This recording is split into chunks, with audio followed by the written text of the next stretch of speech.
Dear students, स्वतंत्रता संग्राम के इस क्लास में आपका स्वागत है। आज हम लोग स्वतंत्रता संग्राम का एक नया विषय जो असहयोग आंदोलन से संबंधित है वो शुरू करने जा रहे हैं।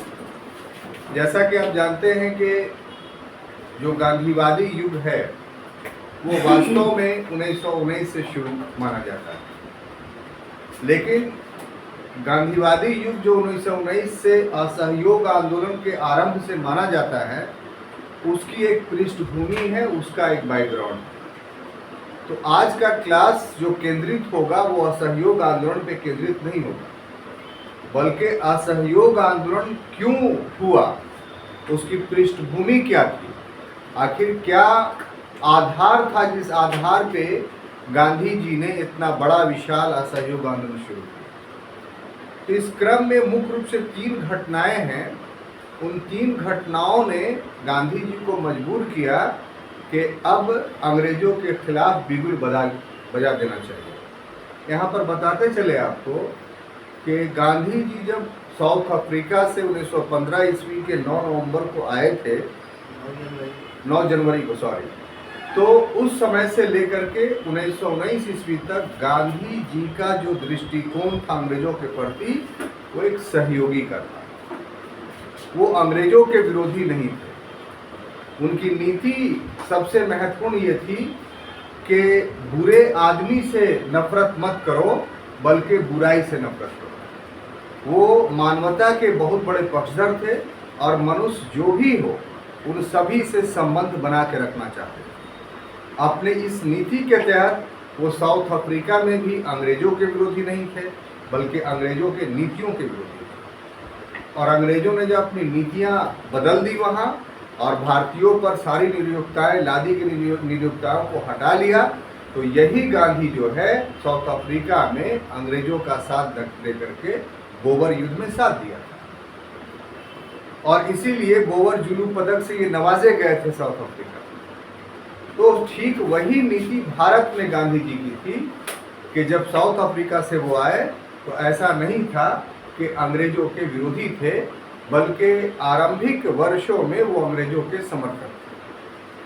और समर्थन का आधार इतना लंबा था, इतना चौड़ा था कि प्रथम विश्व युद्ध में भारतीयों का आह्वान किया गांधी जी ने कि आप ब्रिटिश फौज में शामिल होकर के अंग्रेजों का साथ दीजिए।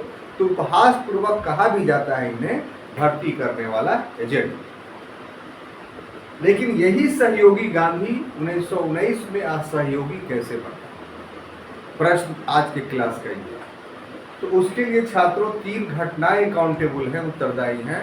हम आज के क्लास में उन्हीं घटनाओं को देखेंगे, पढ़ेंगे और आप खुद समझ पाएंगे कि क्यों सहयोगी गांधी असहयोगी। क्लियर? तो शुरू करते हैं। तो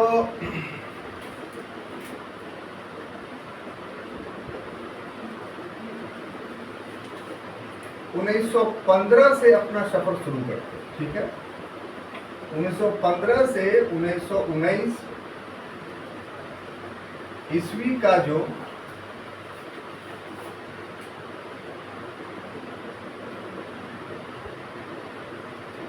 गांधी जी की जो नीति थी,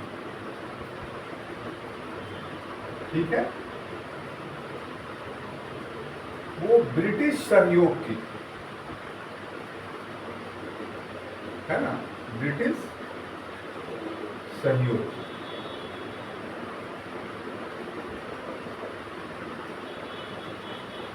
परंतु 1919 में गांधी सहयोगी से असहयोगी बने, सहयोगी से असहयोगी बने।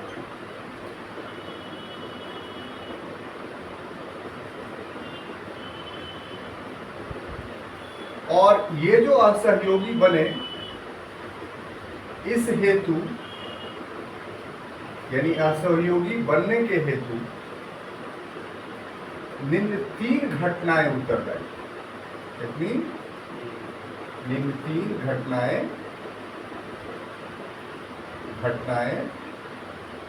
उत्तरदायी। तो लिखने के लिए इतनी बातें हमने लिख दी।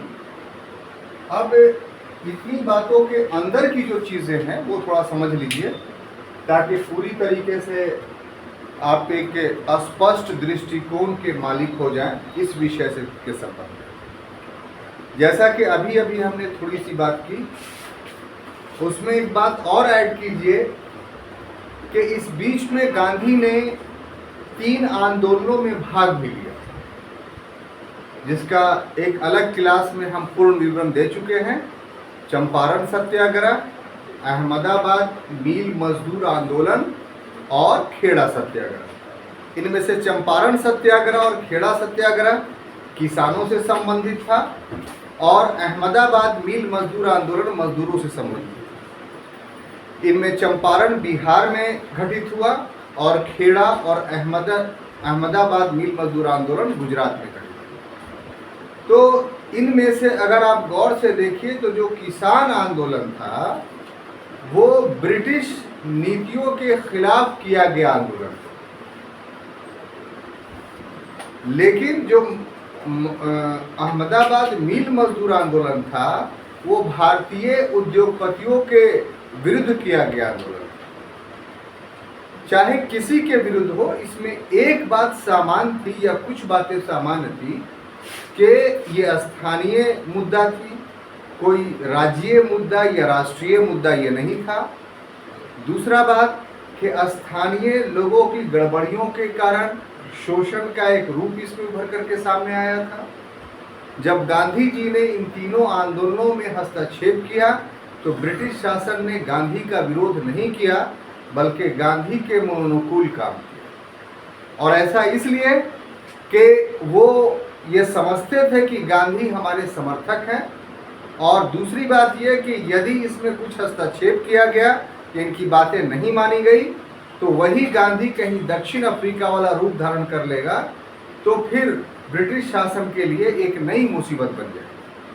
तो इसलिए गांधी की इन 3 आंदोलनों के बावजूद भी उनकी सहयोगी की भूमिका बनी रही। गांधी जी की ये नीति रही कि यदि आपको कोई असंतोष है या कोई मांग है तो जिससे मनवाना है उसके समक्ष पहले प्रस्तुत कीजिए और उसके पश्चात उसको समय दीजिए। यदि प्रस्तुत करने और समय देने के बाद भी अगर आपकी मांग पूरी नहीं होती हो तो ऐसी परिस्थिति में जो है आपको सत्याग्रह करने का अधिकार मिल जाता है।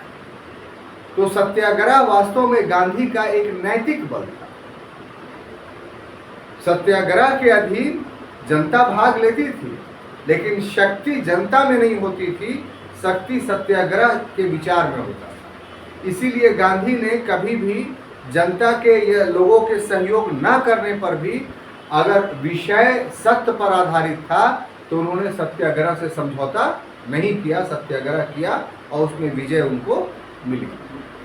तो अब ऐसी परिस्थिति में 1919 का जब समय आता है तो 3 घटनाएं ऐसी घटती हैं कि उन घटनाओं के कारण जो गांधी का विचारधारा था उसमें महान परिवर्तन। गांधी अब समझ गए कि अंग्रेज एक दुष्ट जाति है और इस दुष्ट जाति से अच्छे की उम्मीद नहीं की जा सकती है, इसलिए अब इसके विरुद्ध जो है आंदोलन अनिवार्य यानी सत्याग्रह अनिवार्य हो गया है और इसको किसी भी परिस्थिति में इस भूमि से बाहर किया जाना आवश्यक है। तो एक महती भूमिका गांधी की यहाँ यह है कि अभी तक कांग्रेस की विचारधारा अंग्रेजों को भारत से बाहर भगाने की नहीं थी। तिलक ने भी 1906 के स्वदेशी आंदोलन में स्वदेशी का नारा दिया था। इसका अर्थ अंग्रेज मुक्त भारत नहीं था, बल्कि ब्रिटिश शासन में भारतीयों की भागीदारी की मांग थी, जैसे आयरलैंड के तर्ज पर किया गया। वहां पूर्ण स्वतंत्रता का विचार उनके पास नहीं था, लेकिन गांधी असहयोग आंदोलन में शुरू करने से पहले यहाँ के लोगों को आश्वासन दिया था कि अगर आप हमारा साथ दीजिए तो 1 वर्षों के अंदर हम भारत को स्वतंत्र करवा देंगे।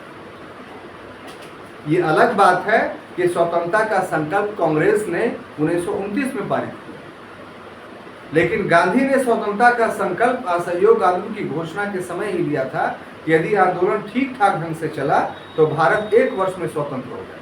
और ऐसा उन्होंने इसलिए कहा था क्योंकि साउथ अफ्रीका में जो उन्होंने सत्याग्रह की प्रक्रिया को अपनाया, कार्यक्रम को अपनाया, तो उसमें उनको सफलता मिली और उस सफलता को यहाँ कम समय में भुनाना चाहते थे। लेकिन दुर्भाग्यवश चौरी चौरा कांड घट गया, इसलिए 1 वर्ष पूरा नहीं हुआ और गांधी की योजनाओं पर तुषारपात हो गया।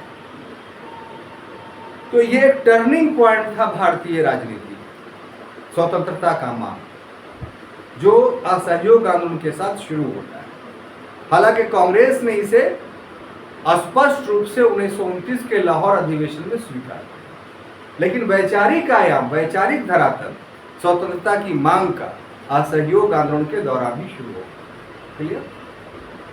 इतना समझाने का उद्देश्य ये था कि काफी महत्वपूर्ण विषय है ये कि एक सहयोगी व्यक्ति असहयोगी क्यों बनता है। तो वो 3 घटनाएं काफी महत्वपूर्ण हैं। उन 3 घटनाओं का हम लोग बारी बारी से अध्ययन करेंगे। उसमें से पहला जो घटना है वो है रॉलेट एक्ट। क्या है? Rowlatt act. रॉलेट एक्ट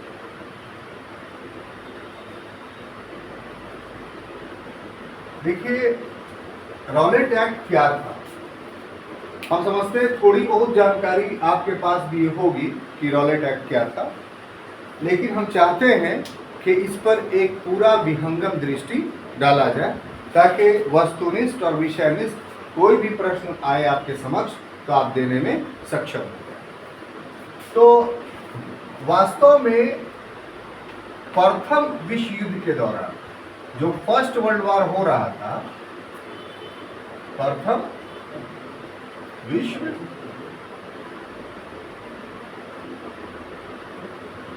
युद्ध के दौरान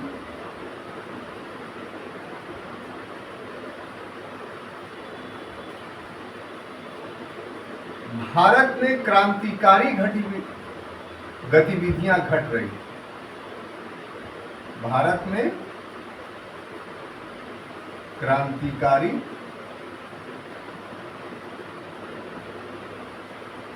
गतिविधियां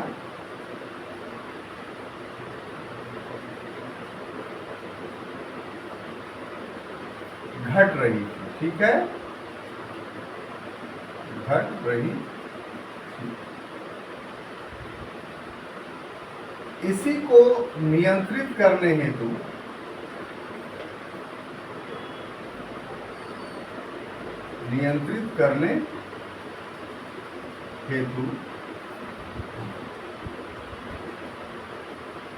एक व्यक्ति थे, सर सिडनी रॉलेट। क्या नाम था? Sir Sydney Rowlatt. तो इन्हीं की अध्यक्षता में, सर सिडनी रॉलेट की अध्यक्षता में एक समिति बनी। और ये समिति कब बनाया गया? तो 1917 में। ठीक है, कोई कंफ्यूजन नहीं। तो ये रॉलेट समिति ने, जो सिडनी रॉलेट की अध्यक्षता में बनी, तो इस समिति ने 1980 में अपनी रिपोर्ट दी। क्या दी? रिपोर्ट। और इस रिपोर्ट के आधार पर 18 फरवरी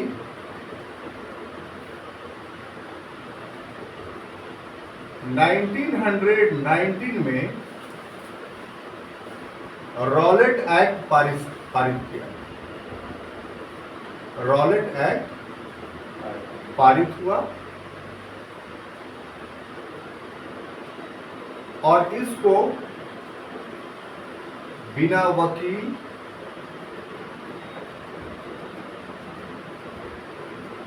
बिना दलील,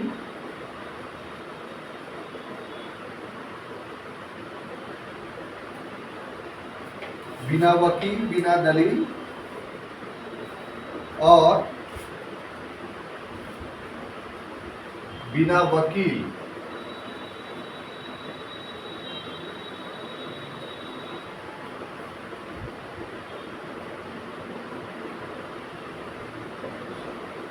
कानून कहा गया है। वो वकील लिखा हुआ है, बिना वकील बिना अपील, यहाँ पर अपील करना।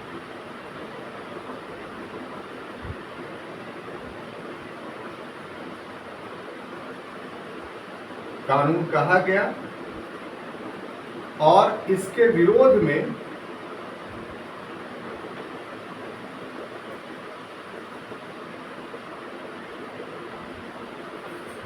मार्च और 6 अप्रैल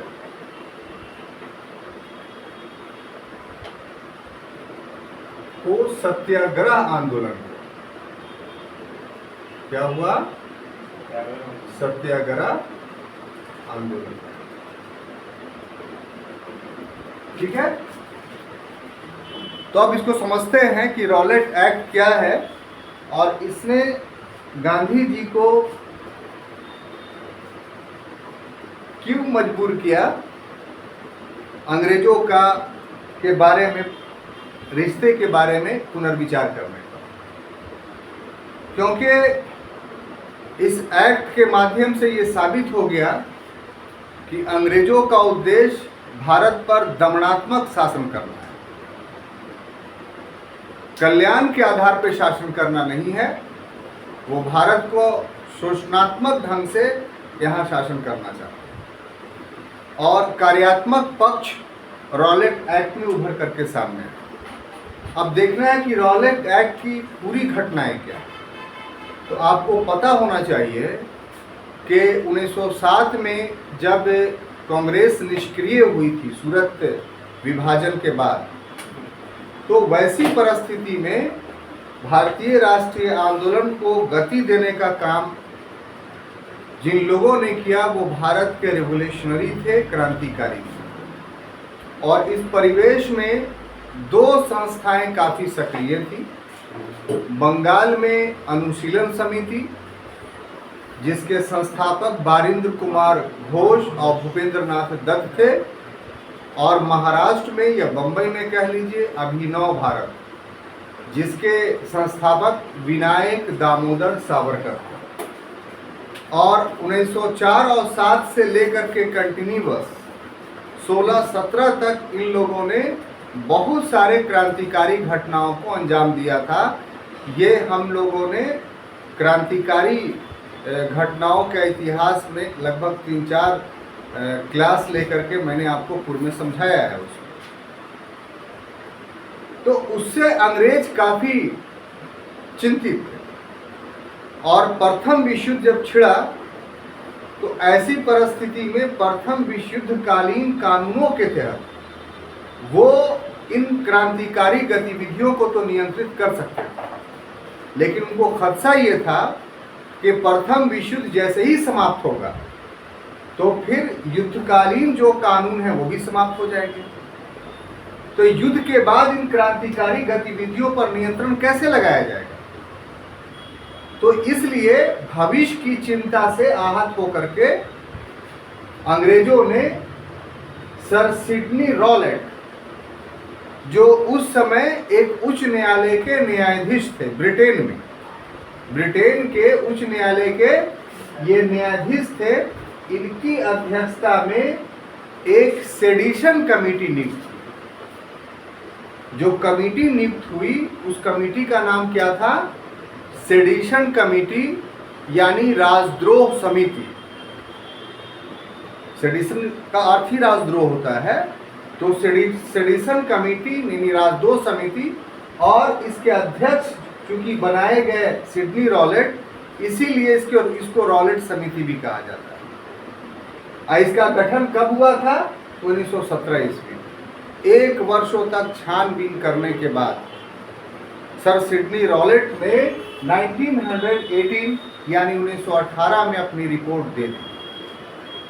और उन्होंने जो रिपोर्ट दी उस रिपोर्ट में कहा कि भविष्य में क्रांतिकारी गतिविधियों पर, प्रथम विश्व युद्ध अगर बंद हो जाए तो उसके बाद क्रांतिकारी गतिविधियों पर नियंत्रण लगाने के लिए दमनात्मक कानून बनाना अनिवार्य है। और इनकी संस्कृति जैसे ही आई तो इसकी जानकारी भारतीय नेताओं को हो गई।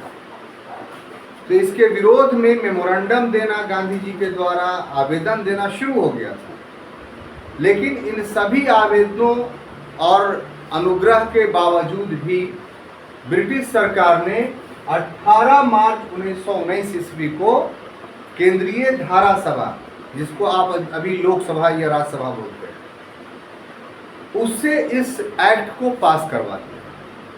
अब इस एक्ट में प्रोविजन क्या था, ये बहुत आपत्तिजनक है कि अभी तक पुलिस किसी को भी गिरफ्तार तब कर सकती थी जब उसने अपराध किया हो, यानी प्रचलित अपराध को अगर घटित किया हो तभी पुलिस गिरफ्तार कर सकती है। लेकिन इस एक्ट में यह प्रोविजन किया गया कि पुलिस घटना घटने से पहले ही संदेह के आधार पर ही गिरफ्तार कर सकती है।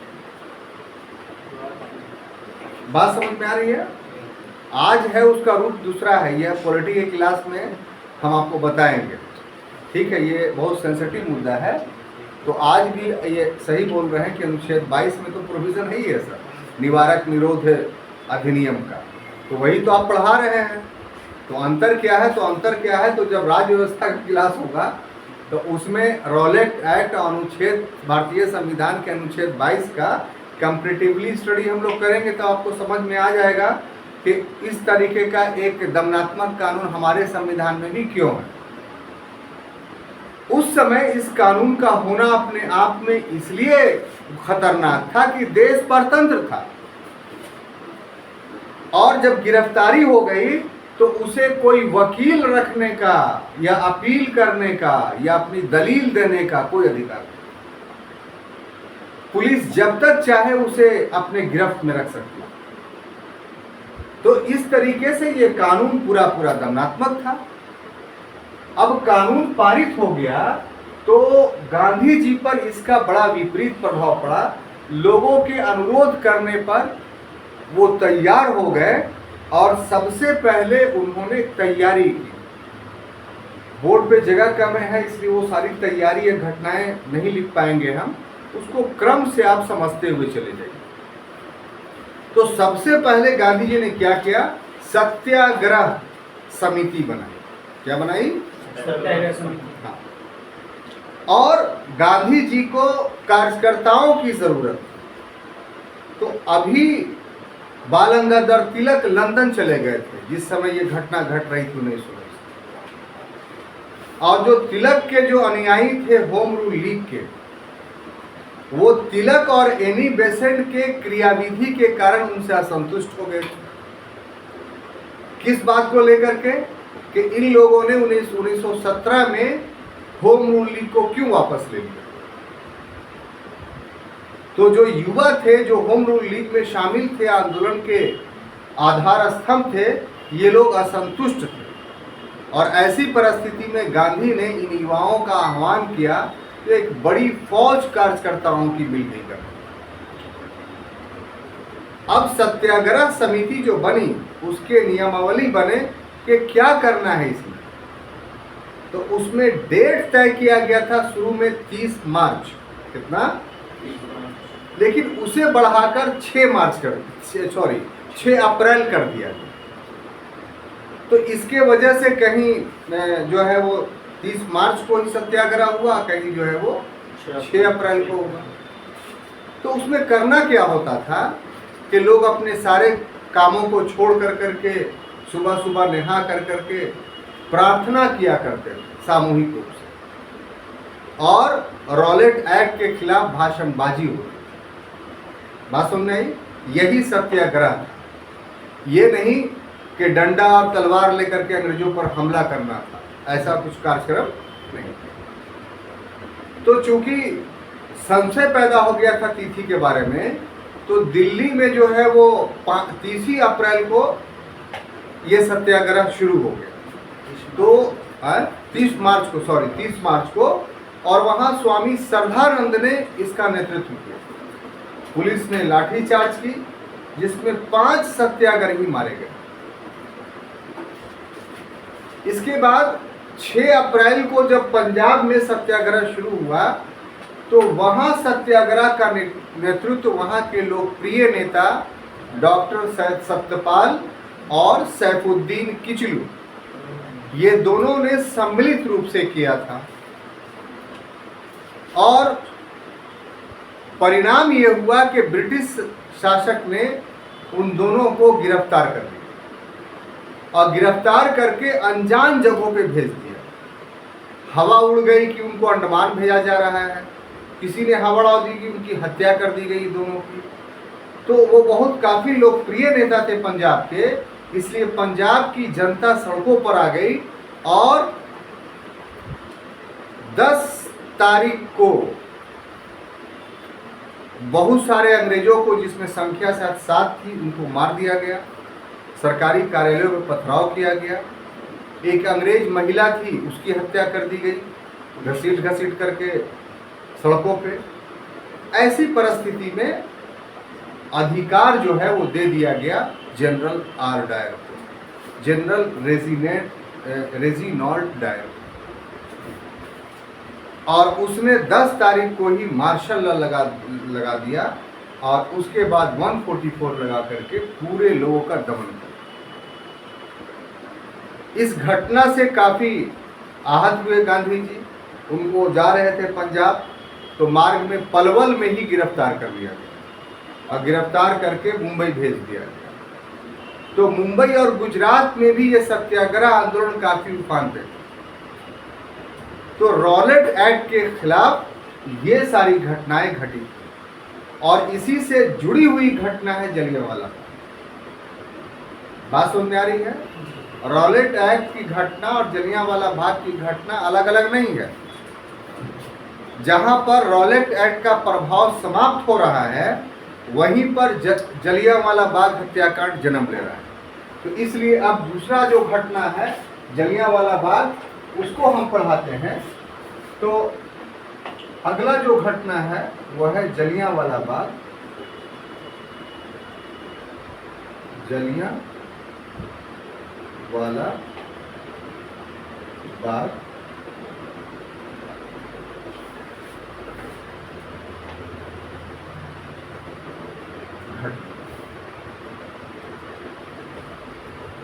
ये भी काफी पॉपुलर है और इसमें से बहुत सारी बातों को आप जानते होंगे। तो ये है क्या चीज एक्चुअली, कि पंजाब का जो अमृतसर शहर है, ठीक है ना, अमृतसर शहर है, तो इस अमृतसर शहर में ही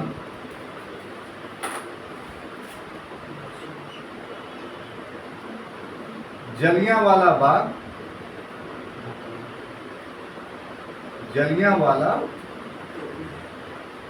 बाग स्थित है ना।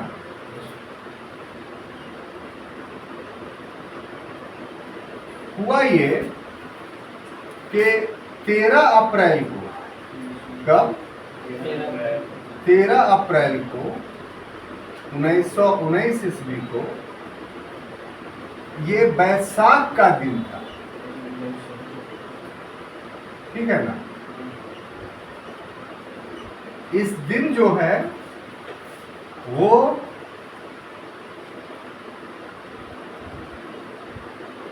फसल कटाई का पर्व है ये, ठीक है ना। फसल काट लिया जाता है, उसी के उपलक्ष्य में पंजाब के लोग क्या बैसाख मनाते हैं, ठीक है। तो इस अवसर पर जलियांवाला बाग में पूर्व से ही जलियांवाला बाग में देहाती क्षेत्रों से लोग आते थे, ठीक है। यानी पंजाब का जो देहाती क्षेत्र था, देहाती क्षेत्र से लोग इकट्ठा हुए। इन लोगों को कुछ पता नहीं था कि साहब अमृतसर में क्या हो रहा है। ये हर साल की नियति थी कि बैसाख जब भी आता था तो जलियांवाला बाग के मैदान में मेला लगता था और लोग गांव देहात से आकर के लोग वहां पर अपना मेला का उत्सव मनाते थे। ठीक है, तो यहाँ पर हुआ ये एक घटना जो आपको हमेशा याद रखना होगा कि उस समय जो था वो पंजाब का जो लेफ्टिनेंट गवर्नर था, ठीक है, पंजाब का लेफ्टिनेंट गवर्नर,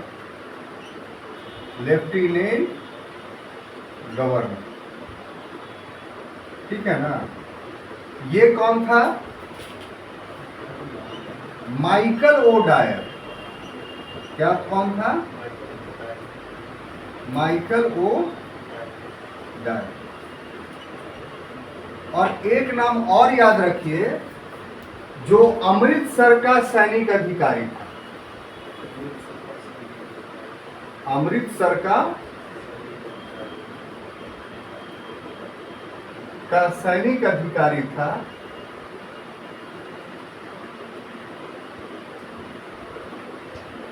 इसका नाम था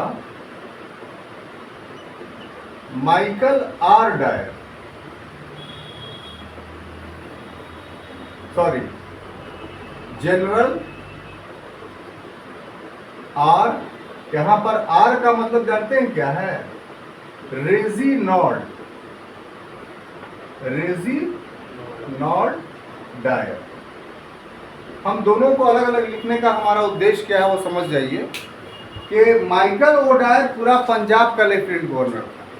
जब 10 तारीख की घटना घटी तो 10 तारीख की घटना के बाद अमृतसर शहर का प्रशासन सौंप दिया गया इस व्यक्ति को, जनरल आर डायर, यानी जनरल रेजिनॉल्ड डायर। ठीक है ना?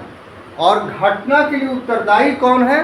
तो यही माइकल ओ डायर उत्तरदायी नहीं है, क्योंकि माइकल ओ डायर लेफ्टिनेंट गवर्नर था। और सैनिक अधिकारी का मतलब क्या है कि उस क्षेत्र का पूरी चीज का जिम्मा उसको दे देना, उसमें सिविल अधिकारी कोई हस्तक्षेप नहीं करेगा। तो जलियांवाला जो बाग हत्याकांड हुई उसके लिए जनरल आर डायर अकाउंटेबल था, क्योंकि वो अमृतसर नगर का सैनिक अधिकारी था। बात सुनने आई? अब आगे बढ़ते हैं। इसमें एक व्यक्ति हंसराज मिलेगा आपको। क्या? हंसराज। ये एक्चुअली में सभा आहूत किया था इसने, और बाद में सरकारी गवाह बन गया। बाद में तो उससे ऐसा लगा कि ये एक प्रकार का एजेंट था और इसने रेजिनॉल्ड डायर के इशारे पर काम किया। रेजिनॉल्ड डायर प्लानिंग के तहत की हत्या कर दी। और इस समय घटना क्या हुई है कि सुबह से ही डायर ने, यानी रेजिनॉल्ड डायर ने 144 लगा दिया। 144 लगा दिया था, लेकिन इसकी घोषणा नहीं की। 144 जब लगता है तो आज भी सामान्य परिस्थिति के लाउड स्पीकर के माध्यम से जो है वो अनाउंस किया जाता है कि धारा 144 लगा हुआ है, कोई भी 5 व्यक्ति एक साथ नहीं खड़े हो या नहीं चले, अगर ऐसा करेंगे तो आप गिरफ्तार कर लिए जाएंगे। तब आदमी सचेत हो जाता है और अपना इंडिविजुअल रोड पर चलता है और अपने कामों को करता है, और कोई धरना प्रदर्शन जो होता है वो बंद हो जाता है। तो अनाउंस करेगा, पब्लिक जानेगी तब ना। लेकिन जनरल आर डायर ने सिर्फ कागज निकाल दिया और ऑफिस के पन्ने को रजिस्टर में चस्पा कर दिया कि ये साबित हो कि 144 लगा हुआ था। पब्लिक को जानकारी नहीं थी।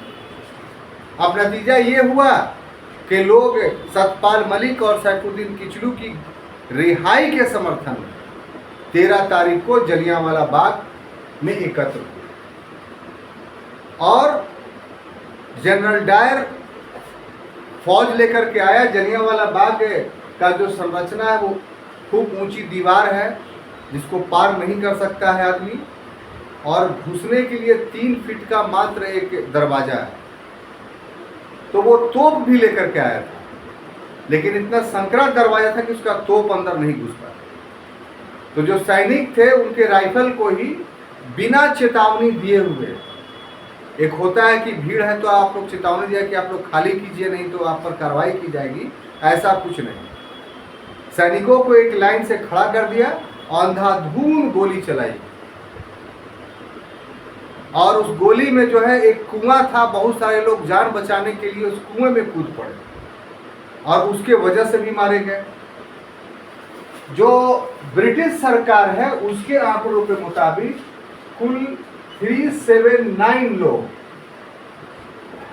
मारे गए, ठीक है। और इसके जांच के लिए हंटर कमेटी बनी। कौन कमेटी? और हंटर कमेटी ने जो, हालांकि 3 भारतीय भी थे इस कमेटी में, लेकिन सब लिपापोती हो गई और हंटर कमेटी ने जनरल आर डायर को पूरी तरीके से दोषमुक्त कर दिया। सिर्फ इतना कहा कि थोड़ा ज्यादा बल प्रयोग कर लिया, उतना नहीं करना चाहिए। और जब general R Dyer, Reginald Dyer के समर्थन में मॉर्निंग पोस्ट, जो वहां का एक समाचार पत्र था, 30,000 स्टर्लिंग पाउंड जो है इकट्ठा किया उसको गिफ्ट देने, और उसकी तारीफ में कसीदे गढ़े अपने अखबार में। लेकिन भारतीयों के द्वारा जो तहकीकात कमेटी बनी मदन मोहन मालवीय के नेतृत्व में, तो उसमें स्पष्ट हो गया कि बाज़ाब्ते तौर पे जलियांवाला बाग एक जो है सोची समझी साजिश थी और एक नीति के तहत इतने भारतीयों को मारा गया। इसमें 379 लोग ही नहीं मरे, बल्कि मरने वालों की संख्या हजारों से ऊपर, क्योंकि बहुत सारे लाशों को अंग्रेजों ने गायब कर दिया, तो गिनती नहीं हुई, गिनती इतनी ही की हुई। 379 की बात समझ में आ रही है। जबकि और सबसे महत्वपूर्ण बात यह है कि इस हत्याकांड में, आपको कभी अमृतसर जाएंगे तो खान अब्दुल गफ्फार खां के लोग बहुत इसमें थे, जो सीमांत गांधी के नाम से जाने जाते थे। तो उन्होंने बाद में कहा था कि हमारे पठानों की लाशों पर जो गोलियां लगी हुई हैं वो पीठ पर नहीं लगी हुई है, एक का भी, सभी सीने पर लगी हुई। इसका अर्थ ये था कि इन लोगों ने भागने की कोशिश नहीं की, बल्कि लड़ने की कोशिश। और उन सारे लोगों के नाम प्लेट जो है अभी भी जलियांवाला बाग के अंदर जो है आपको मिलेगा, कौन कौन लोग शहीद हुए। 379 का ही है, चूंकि बाकी लाश तो गायब हो गए। अब ऐसी परिस्थिति में 18 अप्रैल को, कब? 18 अप्रैल 1919 को गांधी जी ने सत्याग्रह वापस ले लिया। क्या ले लिया? वापस ले लिया। क्यों? क्योंकि हिंसा हो गई, और गांधी जी के सत्याग्रह में हिंसा का कोई स्थान नहीं। क्लियर?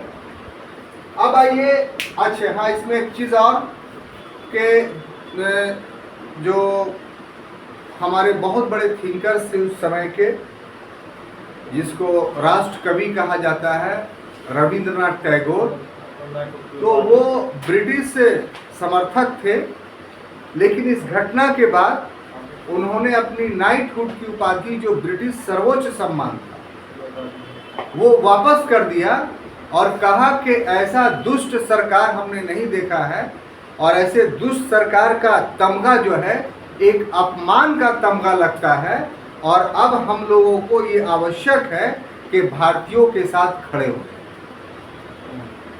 इसी प्रकार गवर्नर जनरल कार्यकारिणी के एक सदस्य थे शिव शंकर अय्यर, श्री शिव शंकर अय्यर, जो पूर्व में कांग्रेस की अध्यक्षता भी कर चुके थे उसके अधिवेशन का। उन्होंने गवर्नर जनरल की कार्यकारिणी परिषद से इस्तीफा दिया। तो जलियांवाला बाग हत्याकांड के विरोध में इन दो लोगों ने, यानी रविंद्रनाथ टैगोर और सर शिव शंकर अय्यर ने ये दो काम किया। अर्थात रविंद्रनाथ टैगोर ने अपनी नाइटहुड की उपाधि वापस कर दी और सर शिव शंकर अय्यर ने गवर्नर जनरल के कार्यकारिणी परिषद से त्यागपत्र दे दिया। तो जितनी भी चीजें थी जलियांवाला बाग हत्याकांड के संबंध में वो मैंने आपको बताया। अब तीसरा और अंतिम घटना जो गांधी के सहयोगी से असहयोगी बनने के लिए उत्तरदायी था वो था खिलाफत आंदोलन। क्या? खिलाफत आंदोलन। ये क्या था भाई? तो इसको थोड़ा समझते हैं। देखिए, जिनकी जानकारी कम है तो वो खिलाफत को मुखालफत से जोड़ लेते हैं। क्या चीज? अब मुखालफत का हिंदी होता है विरोध। मतलब खिलाफत आंदोलन का मतलब हो गया विरोध आंदोलन। ये इस शब्द का पूरा पूरा गलत व्याख्या है। खिलाफत खलीफा से बना है। खलीफा का बहुवचन खिलाफत होता है, यह एडजेक्टिव खिलाफत होता है। और मुखालफत मुखालिफ से बना है, तो दोनों अलग अलग शब्द हैं। मुखालिफ का अर्थ होता है विरोध या विरुद्ध, जिससे मुखालफत माने विरोध करना। और खलीफा का अर्थ होता है उत्तराधिकारी, एंसेस्टर। और इससे जो एडजेक्टिव बनती है वो बनता है खिलाफत। अब बात समझ में आई? तो इस्लाम धर्म में वास्तव में खिलाफत एक पद है। और कैसा पद? तो हजरत मोहम्मद सल्लम के उत्तराधिकारी जो हुए वही खलीफा कहलाते। तो इस तरीके से इस्लाम धर्म में खिलाफत के 3 युग थे। एक खिलाफत राशिदा, एक खिलाफत उमैया और एक खिलाफत अब्बासिया। ये सब मिडिवल इंडिया में विस्तार से हम पढ़ा चुके हैं। तो खिलाफत अब्बासिया आपको नहीं पढ़ाएंगे, घबराइए नहीं, समय आएगा तो पढ़ा देंगे। और ऐसे भी आप देखना चाहिए तो वीडियो है डाला हुआ, देख लीजिए। तो खिलाफत अब्बासिया का समापन 1258 ईस्वी में हलाकू खां ने कर दिया। ठीक है। उसके बाद खिलाफत चली गई स्थानांतरित होकर के बगदाद से मिस्र। यहां 1612 ईस्वी तक रहा। 1258 से 1612 ईस्वी तक जो खिलाफत रहा वो कहाँ रहा? मिस्र। और फिर 1612 से खिलाफत उठ के चला गया तुर्की में। तो तुर्की 1612 के बाद मुस्लिम जगत का खलीफा था। खलीफा का मतलब पूरा होल मुसलमान कहीं भी रहते हो वो उसी के आदेशों का पालन करें। और तुर्की प्रथम विश्व युद्ध में साथ किसके था? तो जर्मनी के था, धुरी राष्ट्र के साथ था। बात समझ में आ रही थी? और ब्रिटेन मित्र राष्ट्र का सदस्य था। तो जो युद्ध शुरू हुआ तो उसमें भारत के जो नेता थे, जिसपे अली बंधु काफी महत्वपूर्ण थे। अली बंधु का मतलब अली भाई, 2 भाई थे, मोहम्मद अली और शौकत अली। ये लोग मिले जाकर के ब्रिटिश प्रधानमंत्री लॉर्ड जॉर्ज लायड से, उसमें ब्रिटिश प्रधानमंत्री थे। कौन? नहीं, जॉर्ज लायड, लामियाकार यार्ड, George Lloyd. Clear? George Lloyd ने आश्वासन दिया कि ठीक है तुर्की हमारे विरुद्ध लड़ रहा है, लेकिन युद्ध के बाद उसके साथ कोई नाइंसाफी नहीं की जाएगी। तुर्की के साथ नाइंसाफी नहीं की जाएगी। इसका अर्थ क्या हुआ? कि उस समय उसका साम्राज्य एशिया में, अफ्रीका में और यूरोप में फैला हुआ। और सबसे बड़ा मुद्दा जो था ये कि जो बैतुल मुक़द्दस था उसकी निगरानी उसके हाथों में था, काबा जो था उसकी निगरानी उसके हाथों में। तो इन लोगों का डिमांड था कि ये सब क्षेत्र उनसे नहीं छीना गया, और जॉर्ज लॉयड ने आश्वासन दिया। लेकिन जब 1919 ईस्वी में 1918 में प्रथम विश्व युद्ध समाप्त हुआ और 1919 में पेरिस का शांति सम्मेलन आयोजित किया गया, तो तुर्की के साथ सेब्र की संधि की गई, और उस संधि में सारे उसके साम्राज्य नष्ट कर दिए, यहां तक कि बैतुल मुक़द्दस भी उससे छीन लिया। तो ये तो भारतीय मुस्लिम नेताओं के साथ वादा खिलाफी। गांधी जी ने इसको एक अवसर के रूप में देखा। कैसा अवसर? हिंदू मुस्लिम एकता का मुद्दा था ये, इस्लामी सर्ववाद। लेकिन गांधी जी ने कहा कि अगर यहाँ हम मुसलमानों का साथ देते हैं तो इससे मुसलमानों का पूरा जुड़ाव जो है कांग्रेस के साथ हो गया, और हुआ भी। तो इसके लिए खिलाफत कमेटी की बैठक बंबई में हुई, फिर दिल्ली में हुई। दिल्ली की अध्यक्षता गांधी जी ने ही की, और इसके खिलाफ आंदोलन चलाने का निर्णय लिया गया। तो इस प्रकार से जो असहयोग आंदोलन आगे शुरू होगा वो वास्तव में असहयोग खिलाफत आंदोलन कहा जाता है, क्योंकि उसके साथ खिलाफत का मुद्दा भी जुड़ा हुआ।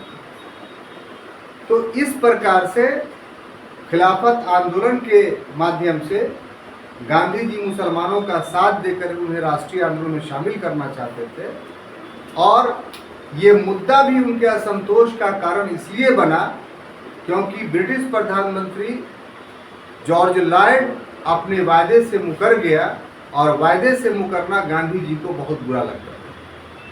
तो छात्रों, ये वो पृष्ठभूमि है तीनों, यानी रॉलेट एक्ट, जलियांवाला बाग हत्याकांड और खिलाफत का मामला, जिसने सहयोगी गांधी को असहयोगी बनाया। हम समझते हैं कि पूरी बात आप समझ गए होंगे।